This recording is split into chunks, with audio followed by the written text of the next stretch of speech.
Good morning, everybody. Today we are joined by Mr. Christian Lang once again after the World Seeger Show 2025, after his great success with his VA female Sansa Zumkulbengus. This is the first VA from his breeding, from his kennel that he has presented himself at the biggest stage in the world. So I would like to welcome you, sir, and also congratulate you on your first VA.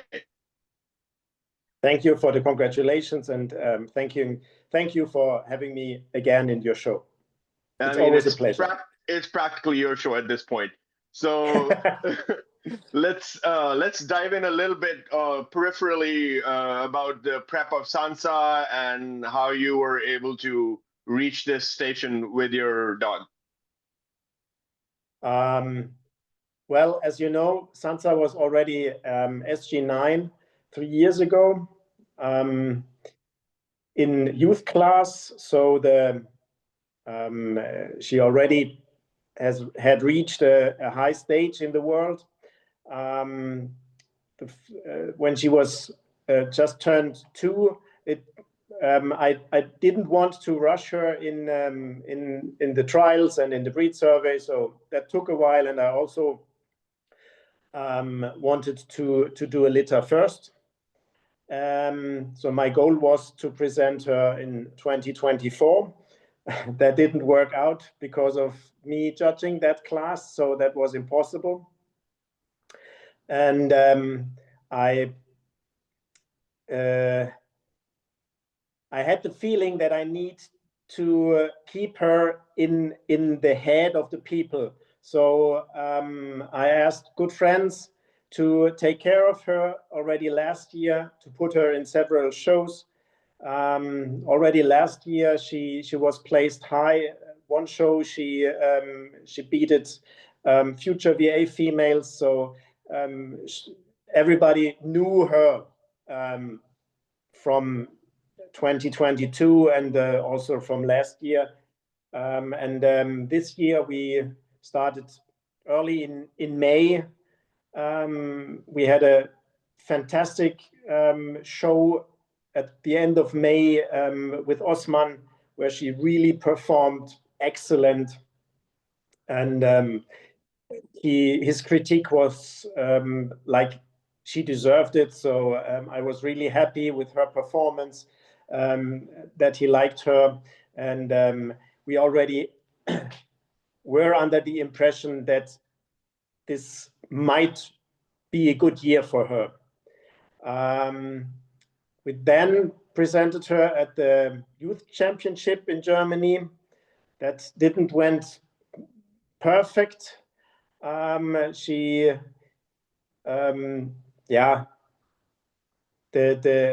team between her and the young handler didn't match that day, and so she lost spots we needed to regain afterwards. And we did that on a big Landesgruppen show. That was already also a very good performance from her. Unfortunately, she started blowing coat before the Sieger show.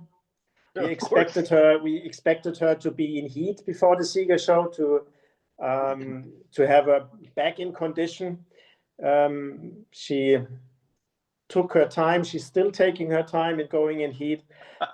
So she was not in perfect condition with her hair, but the rest, the whole performance, beginning in the exams for stand, the bite work was very, very solid, very good. And the performance on Sunday was excellent. We were called out in 12th, and gaining 2 spots and beating a VA female from last year. After we gained that spot, I was pretty much sure that the dream came true, reaching the VA mark with the pinnacle, with my breeding, with my female. That's I was fantastic. really happy about that. Yeah. Well, I think every small breeder's joy, I would say, it's like when you're not pumping out like 100 litters a year, when you have a litter here or there, and you have a VA from those few puppies that you put out. I think it speaks tremendously of the knowledge and the foresight and the thought and the effort that goes into this, because you don't have multiple options to cycle through the Rolodex of dogs. So I think Yeah, that for me is a bigger accomplishment. Yeah, that's the same, I think, and I personally wanted to dedicate this VA to my father. He passed away in Yep. 1998 already, and it was always his dream, his goal, to reach the VA stage, and finally it worked, and I'm really happy, and I'm pretty sure he's happy too. I think he's smiling down upon you. So not to get too emotional here. So let's go and dive into the Seeger show now that we are far behind it and we have some clarity of it already occurring and having clear thoughts about it. So it's a show by Germany now for the world. And you've attended the Seeger show for many years, and even recently, as we just discussed, judged the last year's Seeger show, and this year presented in the highest possible category at the Seeger show. What, in your opinion, was the original vision of the Bundesliga Zuchtschau, and was it ever imagined to be this global?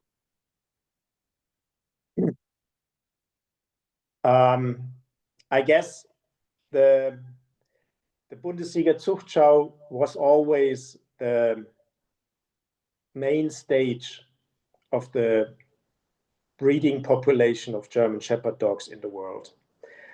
Nevertheless, the times changed, the participants changed, and the influence of Germany compared to the rest of the world has changed.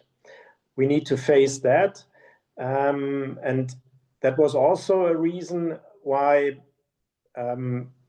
I pushed to rename the Bundesliga Zuchtschau into the World Championship Show of German Shepherds. It was my idea. Nobody thought it was a good idea at the beginning, but the Bundesversammlung thought it was a good idea, and they followed it. And since then, it's called the World Championship Show. And I think it's worth be named to be that way, because when we look at the numbers, I guess in the middle of the first decade of the new millennium, we had around 2,000 entries for the Sieger show, and more than 50% were from Germany. Now, this year we had around 1,500 or less, and less than 50% from Germany. Yeah. If you compare just these numbers, in, let's say, 2006, it was 1,200 dogs from Germany, and now it's around 700 dogs from Germany entered. That's a huge difference, not only in percentage, also in real numbers. And what we also should not forget, at that time in 2006, we didn't have the long stock codes.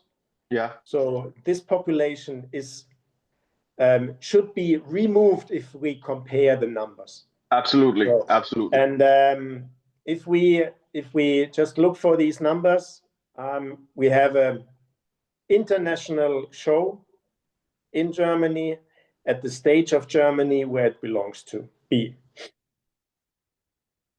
So going from there in 2025, I've got the exact numbers. So 55% of the entries this year were from outside Germany.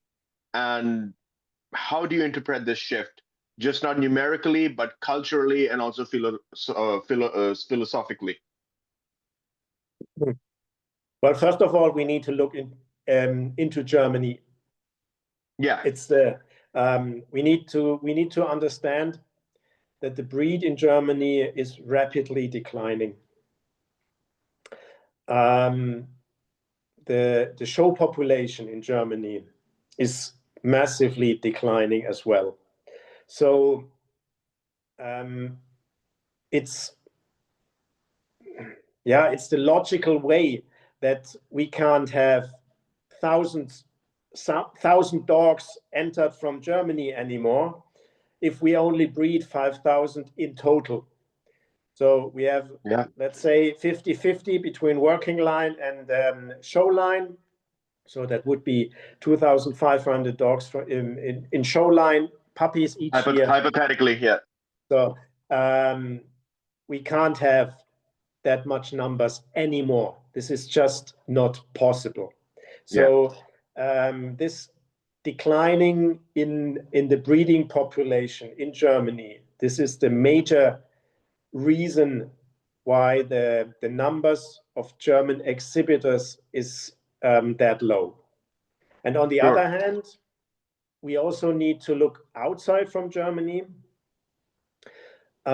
We need to face the facts that we have very strong breeders outside of Germany that present a lot of dogs in Germany. Yeah, the French team, for example. This is only a few people, but they have a lot of dogs. The Italian teams, it's the same. Few people with a lot of dogs. If we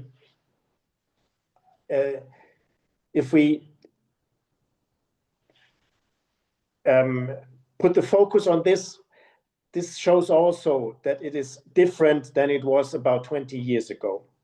We didn't have these large teams. We had enthusiasts showing one dog or two dogs, and now we have professional teams showing 20 dogs or 30 dogs. And that's the big difference that we have, and the big difference we need to face in Germany, but also when we look at around the world, international participants. So recently, it was publicly questioned whether the World Championship for the German Shepherd, the Weltsiegershow, still belongs to Germany. Keeping this in mind, what's your take? And should the venue change as the demographic shifts? I can understand that the people from outside Germany started discussion about this. Yes. But we need to face one thing. There is no, I think, I have no exact numbers, but I'm pretty sure there is no country outside of Germany that has such a large show system like we have. I mean, we can discuss if it's a good idea to have 8 shows a weekend in Germany, or if it would be better to have only 4 shows and those shows are bigger. Nevertheless, this huge variety, the choices the people have to show their dogs to several judges each weekend in several competitions, large groups, smaller groups. This is something I'm pretty sure outside of Germany, this is not existing. No, it doesn't. Yes, you're right. So,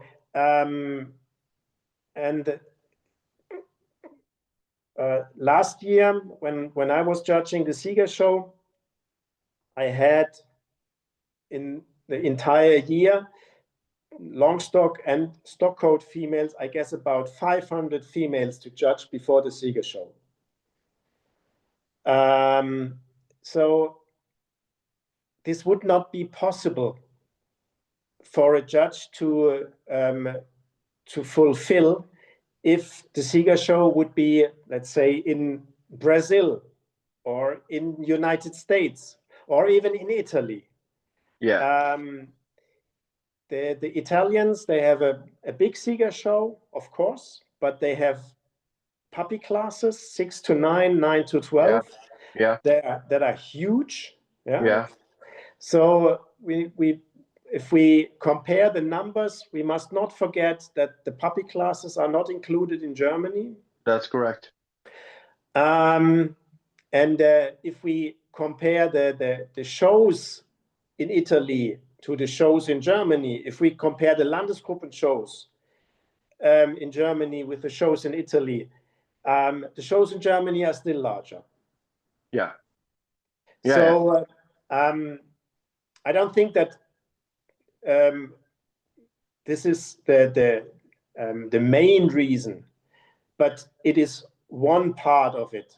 Why I think that the Sieger show in Germany still is the highest level in the world.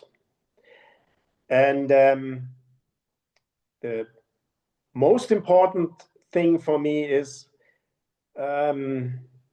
it's a German Shepherd dog. And it's kind of, for me, it would be kind of weird if the biggest show in the world with the biggest influence on the breed would not be where it belongs to be. Right. And that is Germany. Yeah. So I would like to also, give an addendum or a caveat to what you're saying with regards to keeping the show in Germany as the numbers go. We've seen countries like India just come into its own as far as numbers of dogs in shows, where local shows have over 100 dogs. Some of the local shows have like 200 plus dogs, just local club shows, and they don't even have a Sieger show at this point. The interesting thing to note here would be there's no systems of check, like there's no health checks, there's no hips and elbows, there's no bite work. It's just a confirmation show. Of course, it's done in the German system or conducted in the German way, but there are no barriers to entry except your dog is registered, it's got a pedigree, and it's got an identification chip. Mm-hmm. So I'd say, the sport is growing and exploding as it seems to be in Asia, like China or India or these other countries. And it seems to be in decline, especially in Germany compared to before when we used to see 200 dogs in the working class. But the caveat would be all these restrictions that have been placed on the dogs. And then the second thing that you mentioned was not seeing these individuals or families showing their one dog or two dogs coming to the Sieger show and coming with commercial teams with 20 dogs that they're preparing for a bunch of people, or they're just showing themselves to maybe resell later on, because that's the whole point of this, I would imagine, to have such giant teams of dogs to be shown at a breed event is to cater to a commercial market. But I think, wouldn't you say the rules are partly responsible? And we've discussed this in the past as well. When you put so many restrictions on individuals who have to live their lives, who have, who are doing this as a hobby, to be able to pursue this in a realistic fashion. When you have so many conditions for your breed survey, you have so many conditions to gain your IGP titles and so on and so forth. If we discuss the reasons why the show scene and the breeding in Germany is declining, we need a lot of time. Yes. I'm pretty sure. We can do a multi-parter. Yeah, I'm pretty sure the what you mentioned is an important part of it. This year we they established a new trial. How do you say it? A trial book. Yeah. For the IGP. Yeah. Yeah. So things changed. Yeah. And but they haven't changed that drastically. Yeah. And for me, the most important thing is that they didn't change the way to judge it. Yeah. For a small example, if I throw the dumbbell and the dog brings the dumbbell, the judge should realize that the dog was trained. Yes. But if the dog doesn't go straight towards me, and I do a step aside that we meet each other, Some then the regulation is it's 0 points for this. That's right. And I think if the FCI, who created these regulations, if they will not change the way to judge what the dogs show, we will lose more people. Right. Especially when it comes to the IGP1. To IGP2 or 3, these are competition exams. But IGP1 is the entrance the qualifying exam. It's the entrance also for the breeding. Yeah. This I wanted to present to the SV board, and they just misinterpreted the misinterpretation. They thought I was blaming the judges for not being able to see if it's still okay or not. This was not the intention. The intention was to work with the FCI to change the way this will be judged. If I grab the collar on the off leash, I don't want to be disqualified. Yeah. I just want to have a few points lost and still be able to pass the trial. Right. And what is the consequence of this? The consequence is that the people need to bring their dogs to professional trainers. Yeah. And in the meantime, those professional trainers, because they do a good job, I don't want to criticize this. No, of course not. The market asks for about €5,000 for the IGP1 plus the breed survey. Sure. And which I think is a very low price considering the amount of work that goes into it. If somebody's trained one of these dogs. But if a family needs to decide, do we want to spend €5,000 for the trial of this female that we can do a litter, maybe have issues in selling the puppies, or on the other hand, we go on a nice vacation with the family, have fun, and everybody enjoys himself in a good time. Have core memories about it. So that's, we are all enthusiasts. We are all deeply in this matter for decades. Of course, we try to work our dogs by ourselves. Yes. But it's not always happening. It's not always working that way, because there are other things around in life that keep us busy. Yeah, just to personalize this with our conversation previously when we did the first podcast, you had told me you trained over 30 dogs. I assume, if my memory serves me right, or even more. Even more, maybe like 50 dogs, I think. Even more. Yeah, maybe it doesn't matter. Yeah, close to 100 dogs that you have trained throughout your lifetime, from puppyhood, since your puppyhood in the sport when you were a kid, all the way to now as an adult with your own family and your own children. And this is just not possible in this environment. Like top working people have not in their lifetime trained more than 10 dogs at this stage that are doing it at a high professional level. So it's definitely, right there, the numbers are gone. When we're looking at the numbers just from 2008 to 2025, the German participation has dropped 68%, already low from the previous decade, to 45% into the Sieger show, right? And it's just a statistic, and of course, it's a symptom. And what other reasons do you think might be responsible for this decline? Well, we have also the problem that the German Shepherd dog is just not popular anymore in the view of the public opinion. Sure. And this is our fault as well. we breed dogs that somebody who is not involved in the whole thing calls sick. Torture breeding.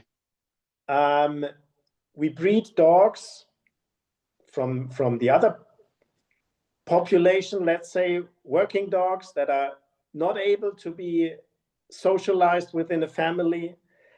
And this causes issues for the breeders to sell their puppies. And if you are stuck with 5 puppies until they are 6 months old, then you know life is not nice anymore. No. So, and if that happens, the next litter is far away. That's true. That is true. And then you're giving those dogs away, the 6-month-old dogs, because you haven't been able to put any time or effort into them, unless you're a commercial team, and then all the puppies are placed with other professional trainers and raised to be in competition. Yeah. So, and if we, I mean, kudos to you if you can do that. Yeah. Yeah, and I think that is, or it's not sustainable. Yeah. And does the breed structure of the Seeger show, or how the system that we discussed has been set up, does it still reflect the needs and ambitions of the German breeders, or has it become more tailored to just international markets and economic interests? Let's throw that in. That's a good question. That's a good question.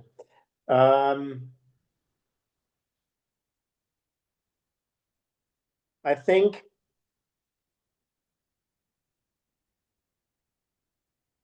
the people who show their dogs on the Seeger show, that they only participate any longer if they see any perspectives to sell it afterwards.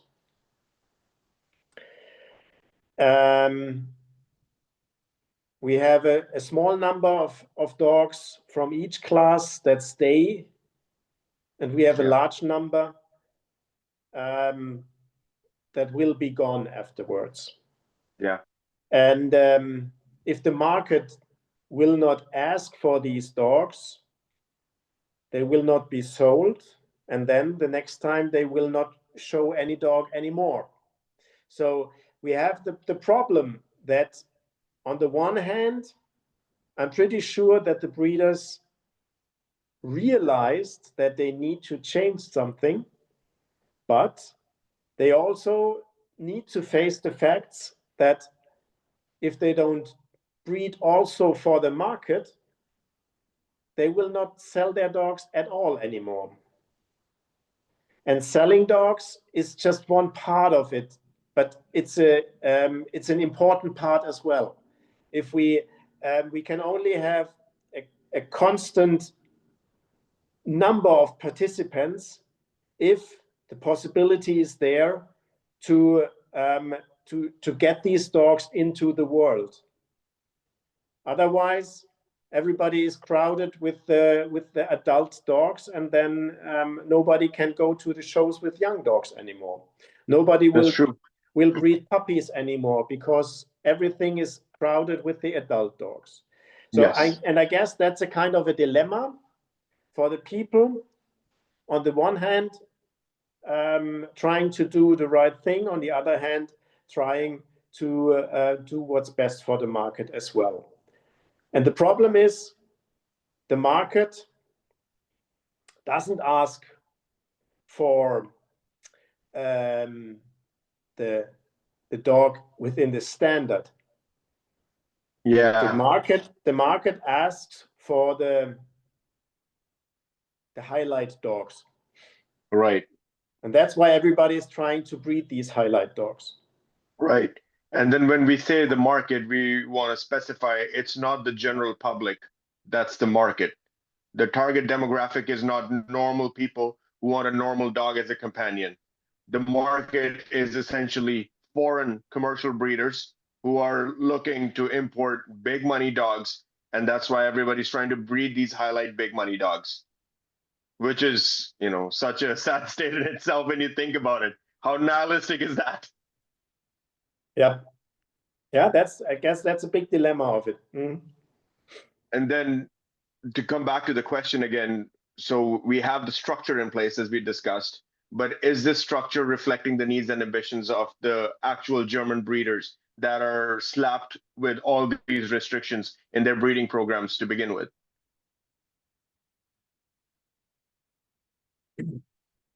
I guess this is probably like the question with the egg and the chicken. The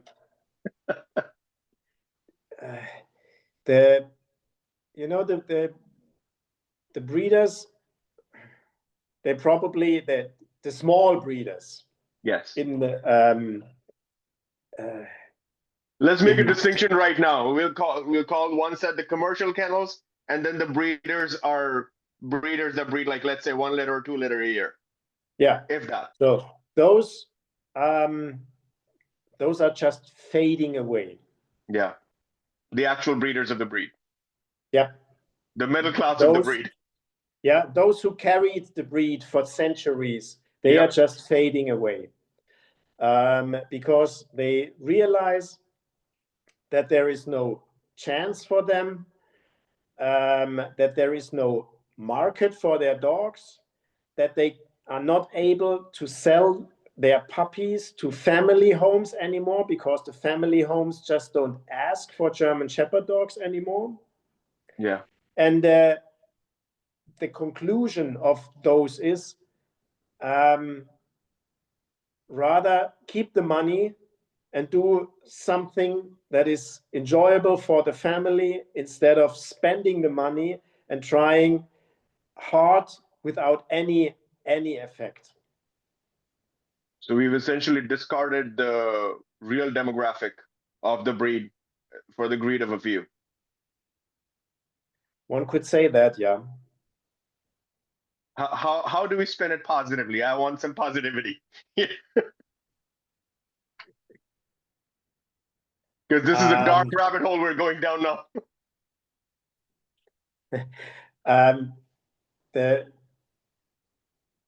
I think there is still hope.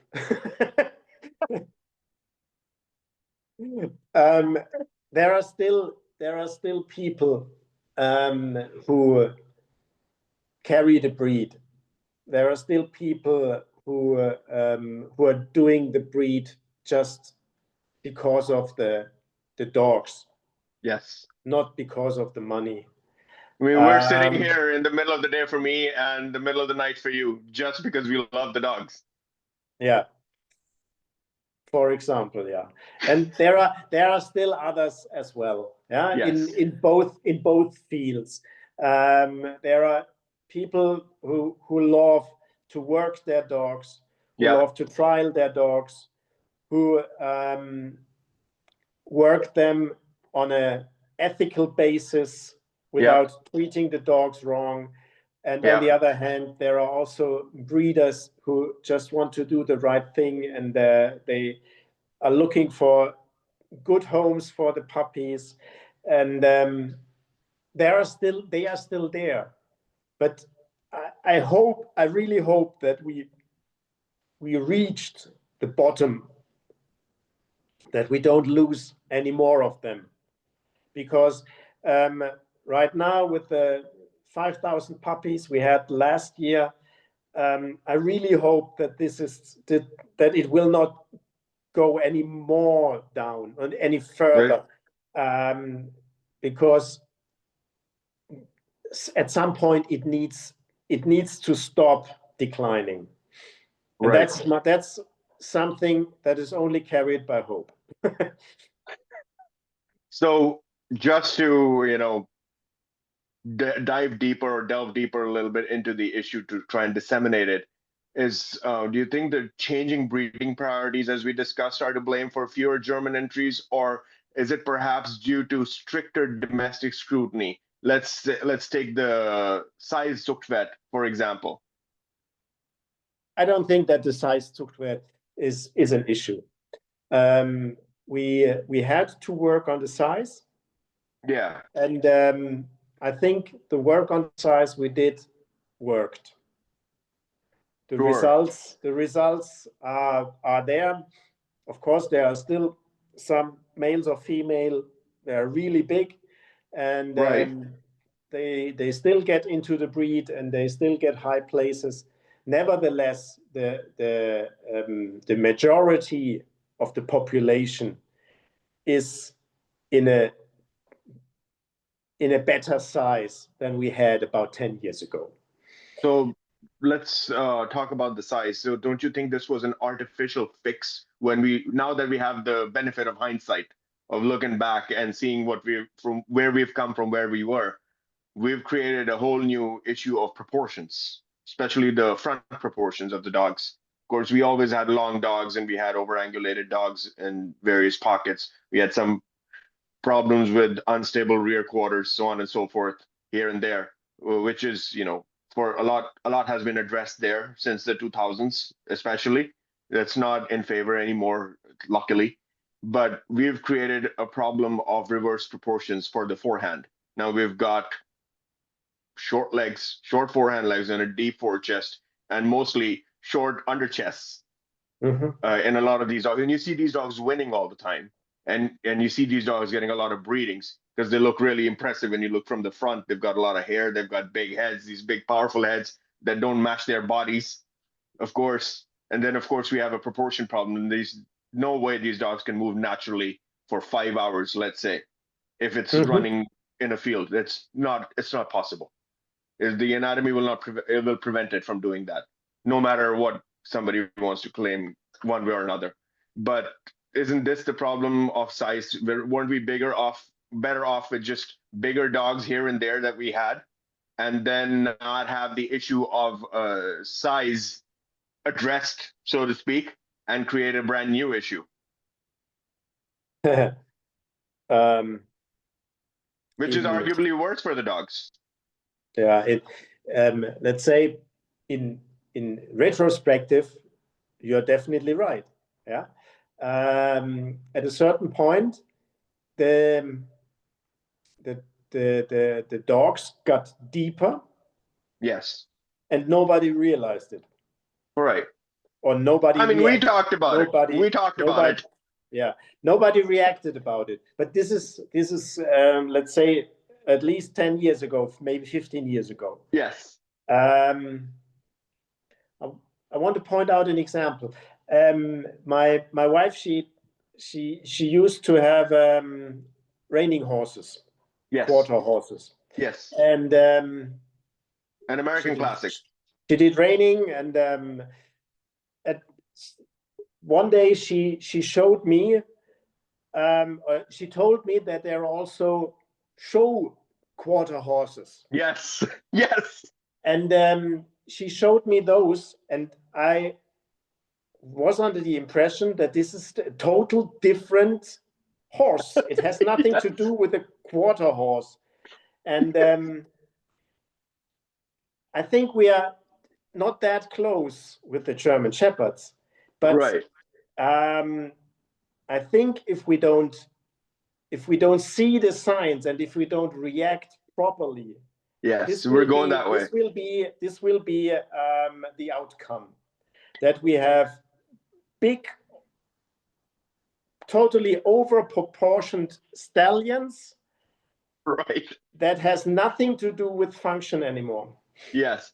I was looking at photos, just that you mentioned that. I was looking at photos of Erasmus van Noord. I was looking at his old VHS video I have from the Ziegler show, the really old one, of Erasmus running in the ring. They had the banner, Lauf Erasmus, Lauf, in the stands, with all these people yelling. And I mean, at the time, he was a big dog. He was a really big dog.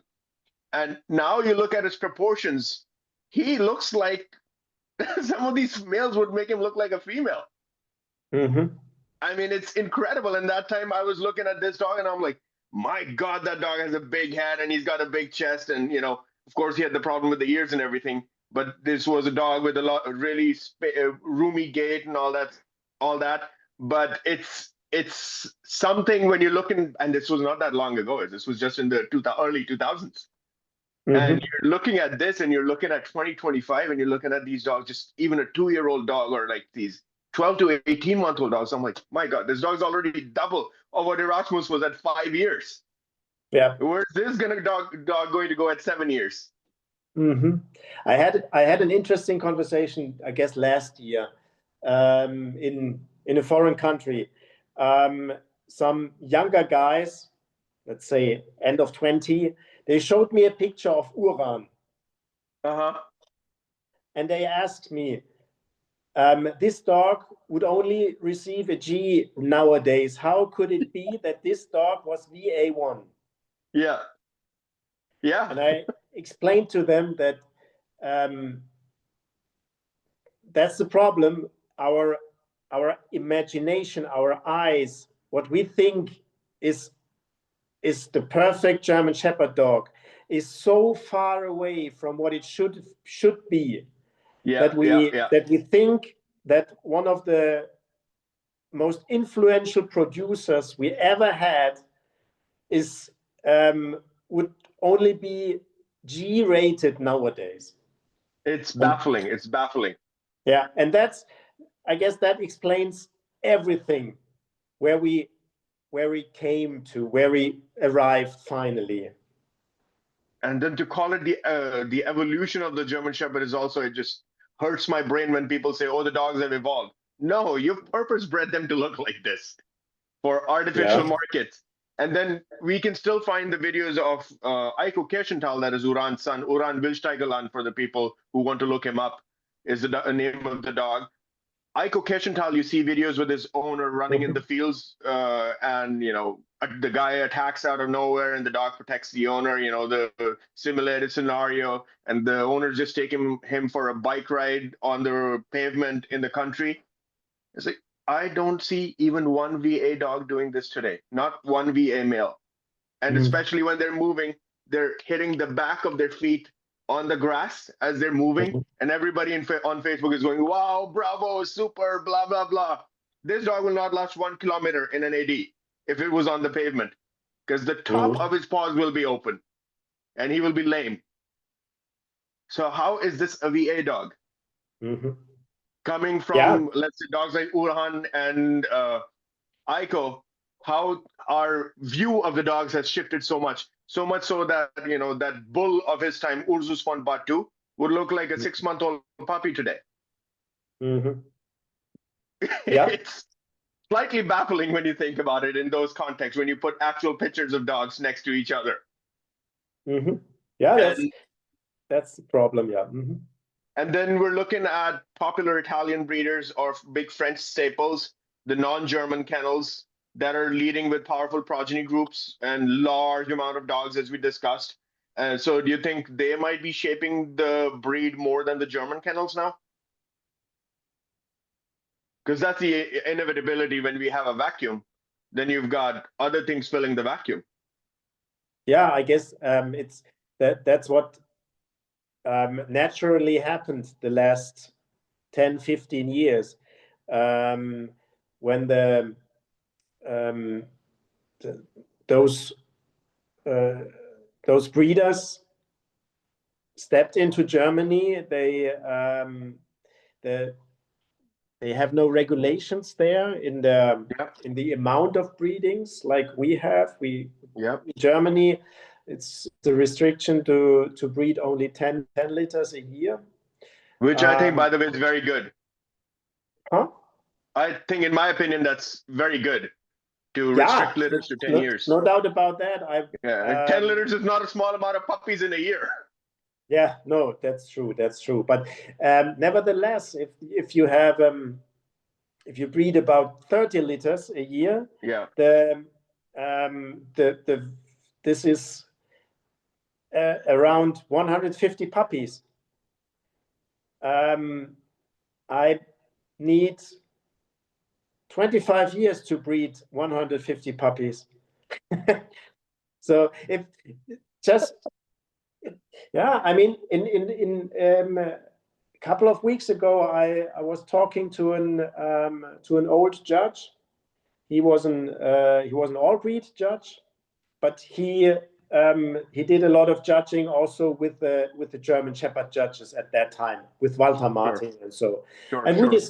we discussed about that, and it came to the conclusion that at that time Walter Martin, he bred in 1 year the alphabet.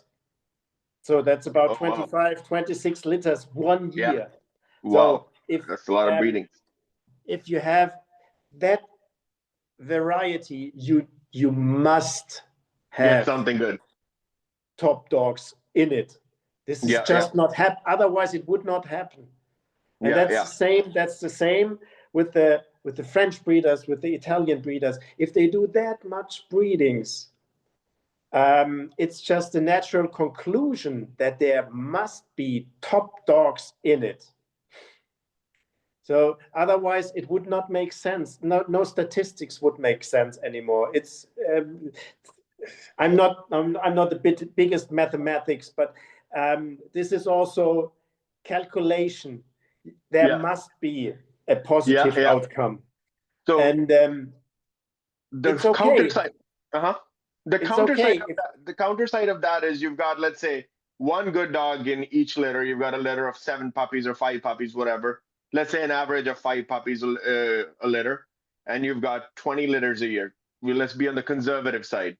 We know it's more than double these people make a year, but be on the conservative side. Just double the amount of litters allowed in Germany. So let's say 20 litters a year. You've got 20 outstanding dogs.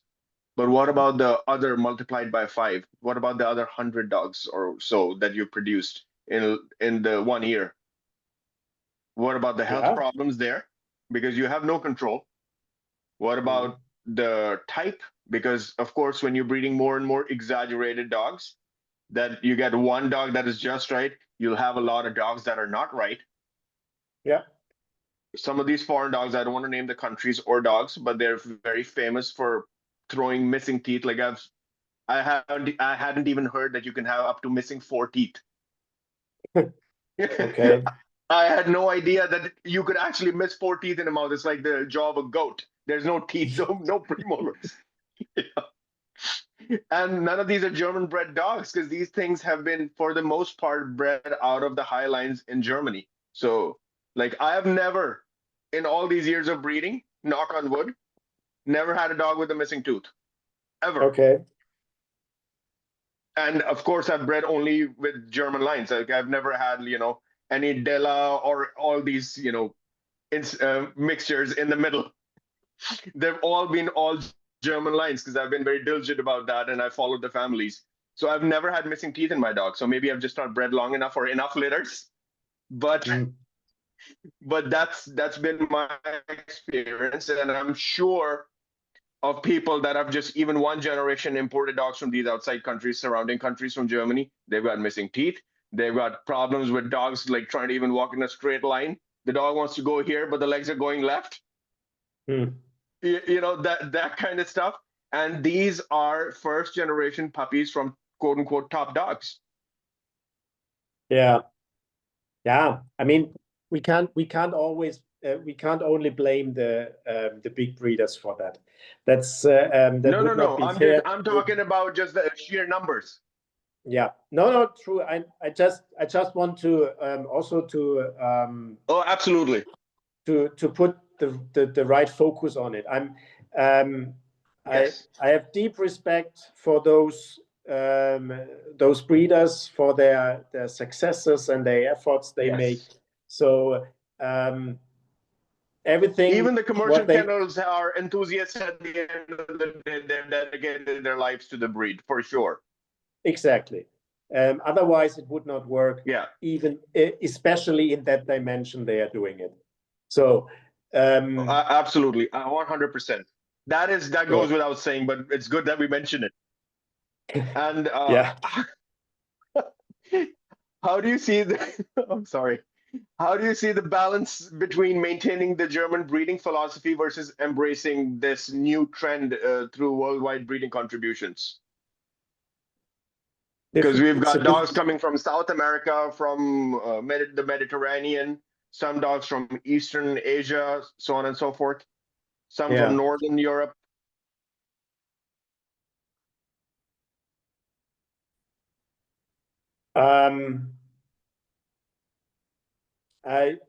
The thing is, those dogs coming into the breed also in Germany, they are definitely high quality dogs. Yes. The main difference between the German lines is that sooner or later there will be a cut in everything we in Germany lay a focus on since decades. What means health, what means working titles, working abilities, temperament. At a certain point in the background of these dogs from other countries, some of these parts will be missing because it's not required there. Yeah. So, and that at some point can cause problems. Sure. And Germany, in true fashion, or the SV in true fashion, continues down the way of self-sabotage, in my opinion. Of course, this is just my opinion. Now that we've taken out the A3 dogs from the gene pool come 2025, no A3 dogs, as my understanding goes, can get a breed survey. Hence, they cannot have children that can be registered in Germany, which will not be a requirement for all these other countries. And to think of the first one that comes to mind was Jack from Noricum, who was the Weltsieger, who was A3 hips, elbows. Elbow testing didn't exist at the time. And if this dog was not, and he was one of the most prolific sires in the modern era, let's say from the 90s on, if this dog did not exist, most of the lines we have today, most of the dogs we have today would not be there. Then the next one comes Pakros Dulmental with A3 elbows. And if this dog was not a part of the breeding, the most popular dog in recent times, in my opinion, Vegas, for me, I say good riddance, but he would not be a part of the breed. So what do you think? What your opinion would be your opinion that the German leadership decided to take the A3 dogs out, calling them sick dogs, which has nothing to do with the fact with what the X-rays look like, because this is, at the end of the day, it's subjective and it's one person's eye view that is looking at these X-rays, and that doesn't determine the quality of life of the dog. As we've lived with these dogs and not just looked at images in a lab.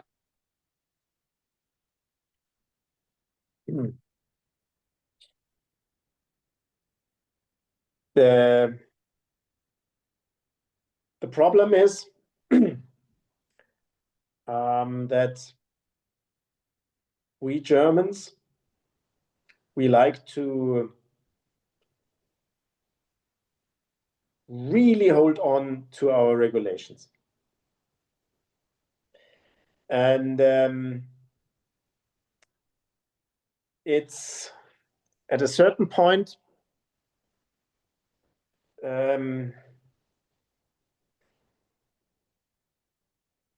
leaving these regulations will cause problems. Sure. Because everybody wants to leave the regulations then. Right. Yes. So that's a dilemma. Once we installed the regulations, we also need to face the fact that we need to follow them. Sure. That's the problem. Yeah. Right. Much like IGP. Yeah, but as you mentioned, Jack, he had hips noch zugelassen. Yeah. Nowadays, especially now with the new regulation in Germany, noch zugelassen is banned from breeding at all. Yeah. So it's yeah, it's that this decisions or these decisions is they were tough, I guess, and no matter how you decide, it will be wrong when you look at it at a certain point. When you're looking at a declining population, which has declined almost 70%, and you've taken out a big chunk of dogs, they're looking at statistics and saying, oh, just 1% or let's say 2%, 3% of dogs have this rating and they shouldn't be bred. But these type of dogs, breeding is a lot more nuanced, as of all people you know, of course. Breeding is a lot more nuanced than one X-ray result. Breeding is a culmination of multiple generations. I mean, I'm preaching to the choir here, but I think the people who are listening at least need to hear it once, coming even from somebody like me, who's not as deeply in it as you are. But in my experience, it's a culmination of not just your statistics on the paper, it's the actual dog in front of you. Because most dogs, the paper means nothing for the dog because the dog is not representative of the quality, perceived quality, which the pedigree holds. So you could have, let's say, I'm sure Pakros Dulmental had siblings. There was Jasko Fabenspiel had a repeat sibling, Solo del Frutetto, had no impact on the breed at all. And Yasko here was one of the pillars of all the sires at one time, much like Remo has been in recent years. None of them, of course, it's like history rhymes. None of the Yasko sons look like Yasko, but there were so many high-winning Yasko sons. Now none of the Remo sons look like Remo. So many high Remo sons. But I'm sure when we're putting the test on the paper, this is an absolute with the A3, right? If it's A3, you're done. You're done for. It cannot be reversed. Your dog is gone. But when you're looking at, let's say, Remo, you say the handler says Foos, and he runs on the other side of the stadium. I think that shows a lot to me about the quality of the dog as well. And the connection, or maybe it's the training, maybe it's the dog itself, the dog got stressed, or a dog that gets a camera in its face in the final lineup and wants to run away from the handler. Like these things, and we talk about, oh, the dog was stressed, whatever. These little nuances talk a lot more about the dogs than just that one stamp that we're talking about. And to live with these dogs, we're not living with that piece of paper. And I think in my opinion, I mean, it's just one stupid opinion amongst many others. I caveat this with what I'm going to say. I think it's going to cause a lot more damage to the breed, as we already face declining numbers, is to take another population of the breed out of the breeding group. The decision to erase A3 from the breeding, in my opinion, was a wrong decision. So we agree. What you mentioned is exactly what I mentioned as well. It's not only those 1 or 2% that are actually in the breed with these results. Yeah. It's the other dogs that are not in the system that we kind of sort out, not for breeding, just for the people as well. Yes. And with this decision, we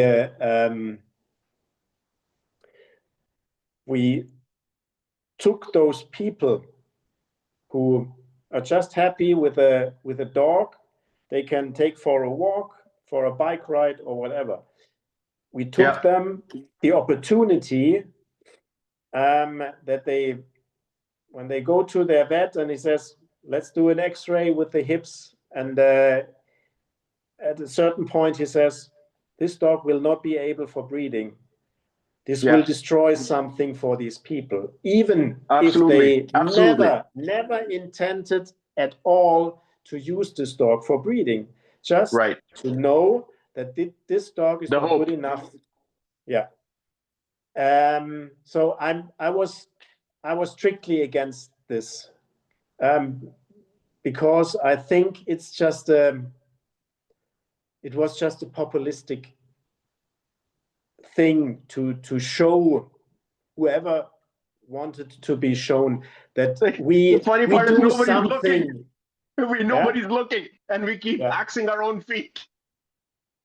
You know, yesterday the European Parliament made the decision that a vegan sausage cannot be called sausage anymore because it's no sausage, because it's vegan.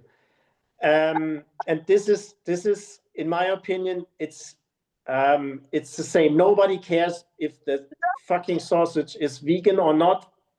If either I'm a vegan, then I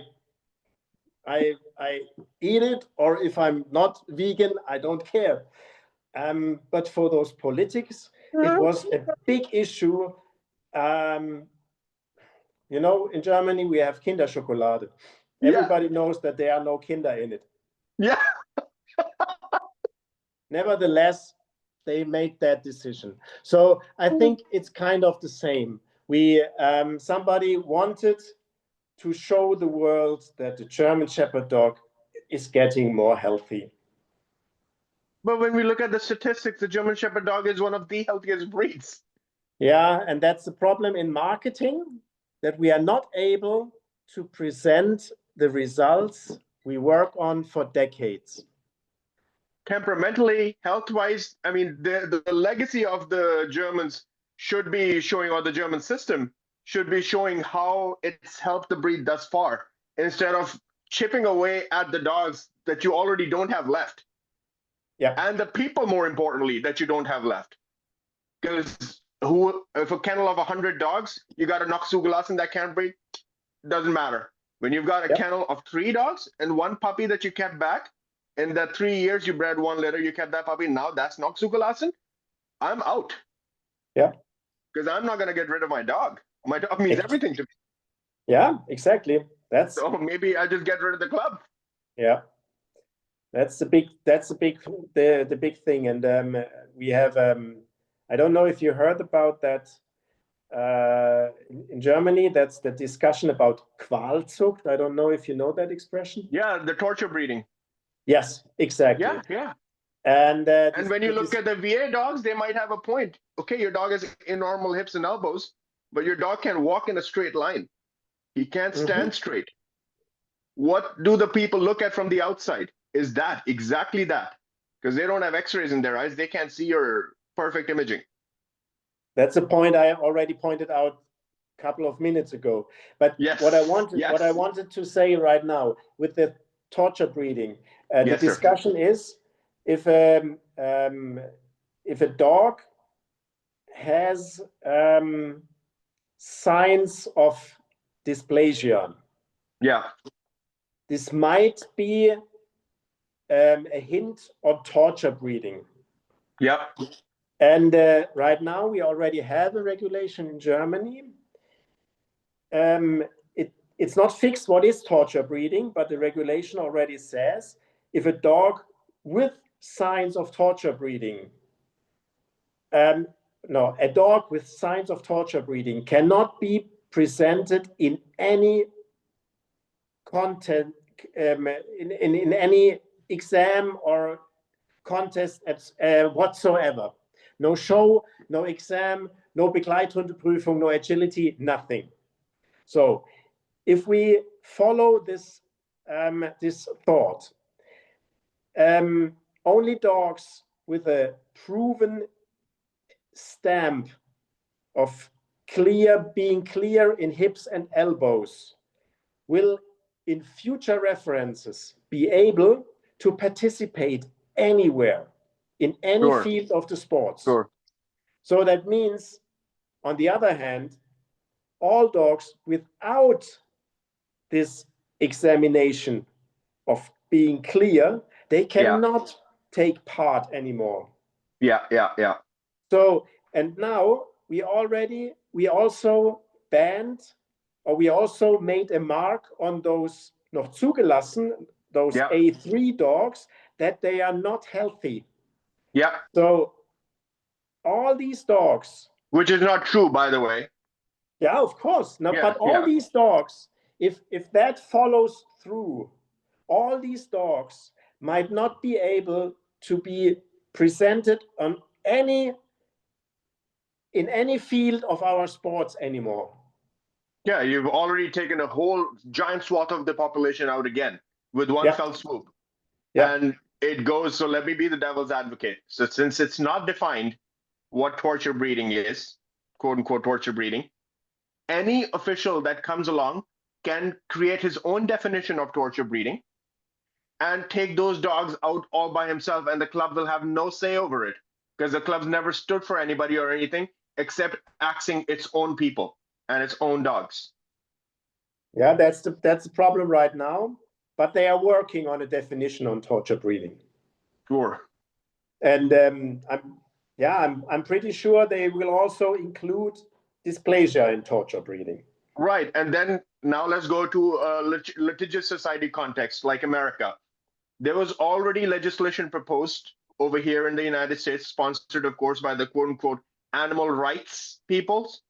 And these are, again, the caveat needs to be made. These are not, again, legalese here. It's not animal welfare people. These are animal rights people. Mm-hmm.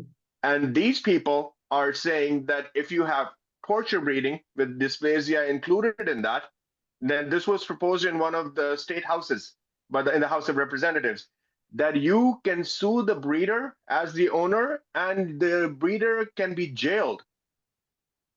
Great. Who wants to breed Perfect. that? Great way to finish the hobby. Yeah, of course. Yeah. That immediately swipes out the population of the entire German Shepherd race right there. Mm-hmm. When you're threatening people with jail for something, let's say, even if the dog had dysplasia, for example, even if the dog had dysplasia and the owner was the one, it's like he's letting the dog, as a puppy, he's letting the dog run on pavement, the dog is jumping up and down the stairs, and he gets dysplastic x-rays. Of course, it's going to happen because the bones are forming, and could be diet, could be environment, could be anything, and the dog gets these issues. Now the breeder is liable to go to jail under these new rules. Thankfully, they didn't get passed at the time the issue got tabled. What's concerning is it didn't get thrown out, it got tabled. But it did not pass at the time, and this was in, I think, New Hampshire, I think. I'm not sure exactly which state it was. But I saw the entire report, and it just, like, the color went out of my face that they're trying to essentially criminalize pursuing our hobby because of their ideologies. And these are the actual enemies of dog sport. And here we are trying to cut each other down for judging decisions, for breeding decisions, and all these things, when the actual enemy of the entire dog breeding sport or hobby lurks right around the corner in these people. Yeah, but the thing is,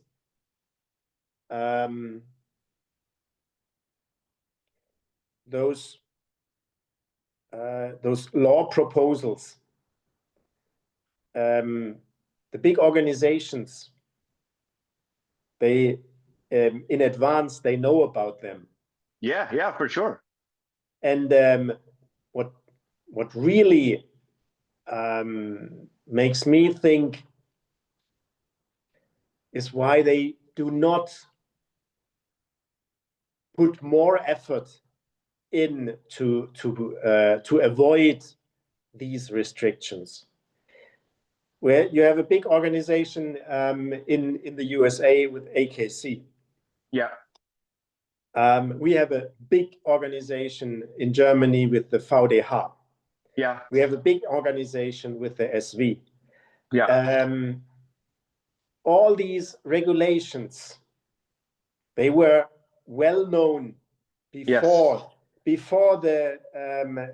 they were announced. Yeah. In the process, the organizations need to work against this. They need to have separate lobbying powers. Yeah, they need to use lobby powers. They need to also to point out what's wrong about it. They need medical assistance. They need specialists pointing out that this is wrong, that this is this is not, they did not do right research. Right. So all this is possible and nobody does anything. And for me, this is the most frustrating part of it, that these huge organizations, that they are not able to stand for, to step in for their breeders. From the people that they're making money and the sole reason they exist, by the way. Exactly. Yeah, that is frightening. And talking about papers, research papers, it's so easy to get a research paper published. So you're gonna get a kick out of this. So a couple of research scientists decided to prank the scientific community at large. So they created a research on dog rape culture in dog parks. And this is all fake. None of this existed, of course. And they're equating, yes, the dog humping behavior as the signs of the patriarchy leaking into the dogs in dog parks and how it must be crushed. And it got published. Okay. And then later on, the research guys came out and said, no, we are all making this up. None of this is real. And these idiots actually published this in scientific papers, in scientific journals. So the people that say trust the science, most of this science is made up nonsense. Unverifiable, made up nonsense. I don't want to get political, but it kind of fits in the modern era. Oh yeah, no, it's like the Brave New World, right? Huxley is the writer if anybody wants to look up the book. Yeah. And so let's come to the part of solutions and the future vision, because complaining about stuff is redundant if we don't offer our constructive criticism or advice to how we could make it different. So what structural changes would you propose, if any, to keep the Seeger Show as a breed show relevant and rooted in its legacy while honoring its global appeal? Well,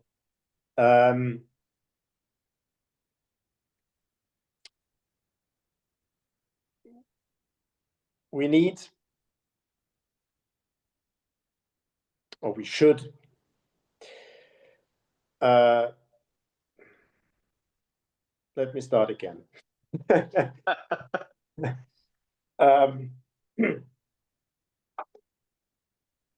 It's definitely easier to complain than to offer solutions. Yes. That's definitely right. Yes. And I'm not sitting here with perfect solutions. Sure.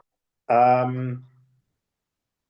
know that there will be no way other than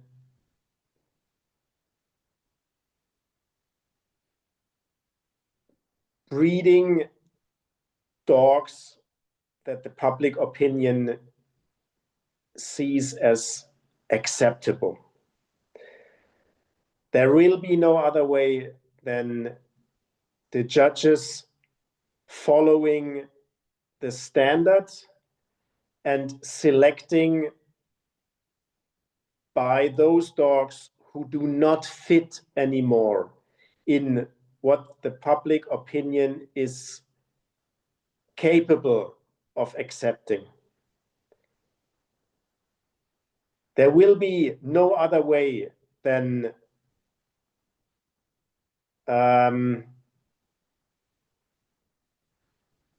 putting the dog higher than the market.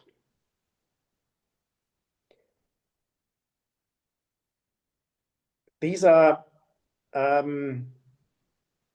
the goals,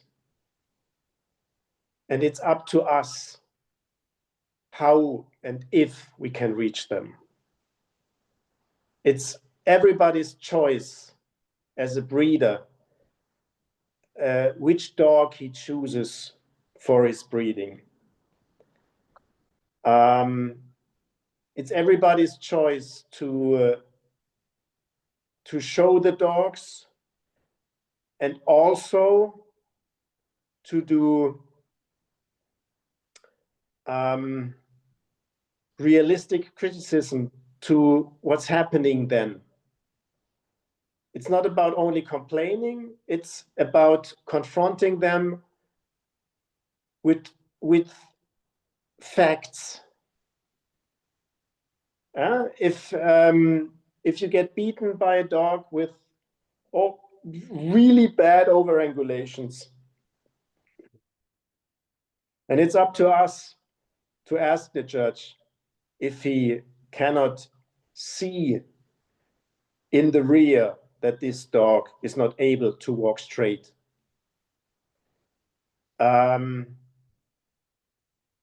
Everybody has the right, but also the ability and responsibility to stand up for the breed. If we don't do it now, the breed will be over in a couple of years. That's the problem. And as I say, I don't have a solution. I'm trying to do my best in my breeding. Yeah. And honestly, sometimes it's working, sometimes it's not. Yeah. We have that limited gene pool that we're working with. Yeah. We can't and it gets change. more and more limited as a vicious cycle. Yeah. Yeah.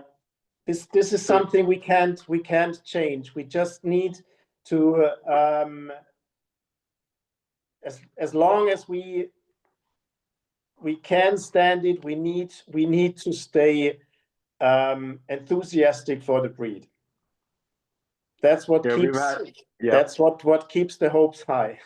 We've had the conversation in private as well about the same subject. You said something right now which it's touched me, so I want to bring it up again. You said, to quote you, "We must keep the dog above the market." Can you please expand on that for the sake of the people and the sake of the German Shepherd?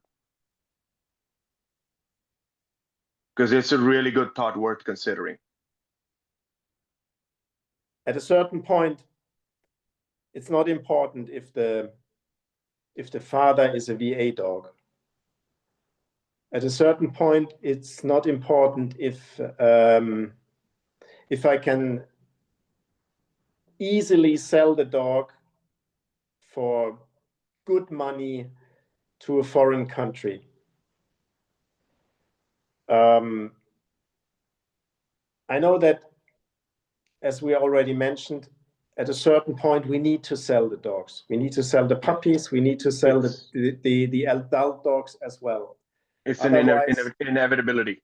Yeah. Otherwise, there will be no progress. Yeah.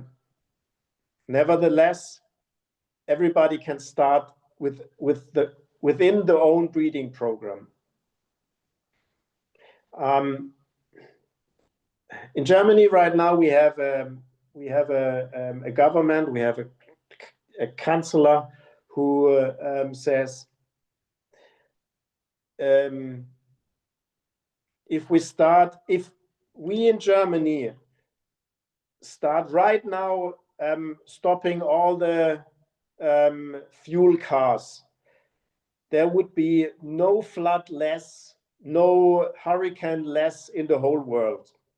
Yeah. And this is the absolutely wrong thinking of it. It's every little step we take in our own field that can create a success. Yeah. And if we stop believing in these little steps everybody can do, then we can stop right now. Yeah.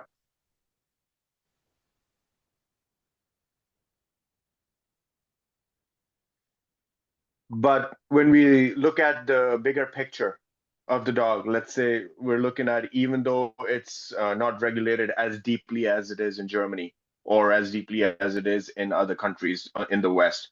We're looking at the Eastern countries or the South Asian countries, let's say Pakistan or India, where especially India, where they've got gigantic shows. Like I was surprised, to be very honest, how many dogs they have, and it's a giant population. People are extremely enthusiastic about these dogs.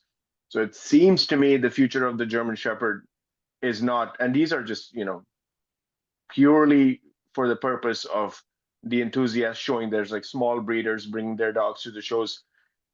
I remember I was maybe 15 years old. I was in Calcutta. I'd gone with my dog to show my dog. I'd flown to Calcutta to show my female. And what struck me was there was not a lot of cars in the area at the show, as we would in, like, let's say New Delhi or whatever. In Punjab, we'd have a lot of cars. People would drive to the shows. And it seemed like the people were comparatively more economically challenged in the East, like Calcutta. But the enthusiasm on these guys was so high. They were bringing their dogs on hired cycle rickshaws.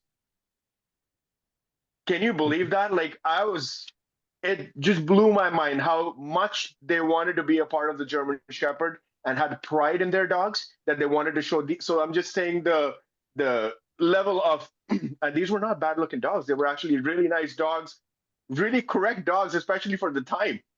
And dry and firm, beautiful little females that these guys had brought to the show, and literally pedaling to the freaking show for an hour to come to the show with their dogs.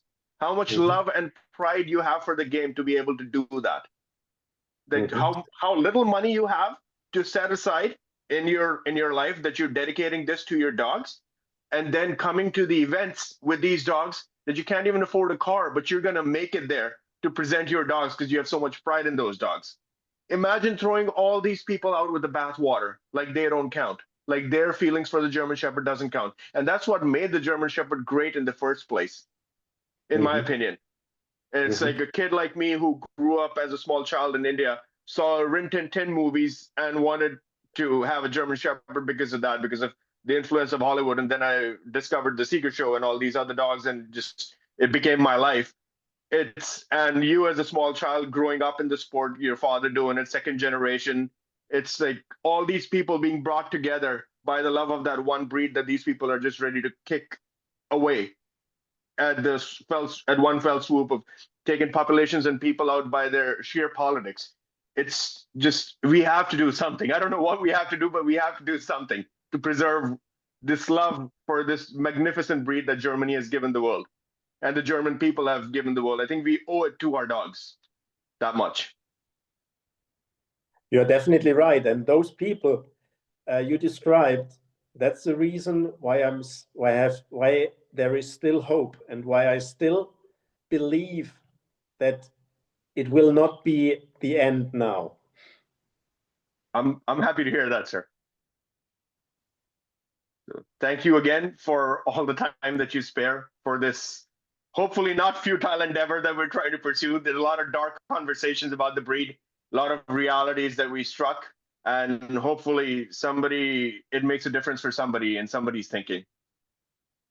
Thanks again. It was as always a great pleasure, even if we had really serious conversations today.